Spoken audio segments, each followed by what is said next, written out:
Hi. எங்கள் சென்னையிலேருந்து திருச்செந்தூர், ராமேஸ்வரம் ஒரு 3 நாள் ட்ரிப்பு.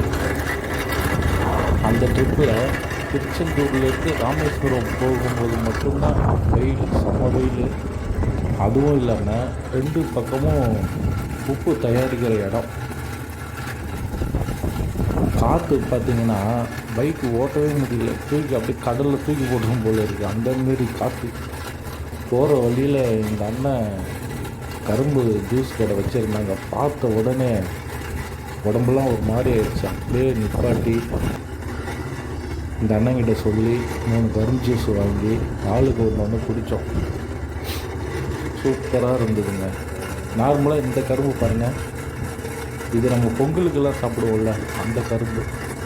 நம்ம சென்னையிலலாம் பார்த்திங்கன்னா அந்த வேறு மாரி கரும்பு. அது அந்த சைடு பார்த்திங்கன்னா நம்ம பொங்கலுக்கு வைக்கிற அந்த கரும்பில் தான் ஜூஸ் போடுறாங்க. இதை பாருங்க, டேஸ்ட்டு சூப்பராக இருந்தது.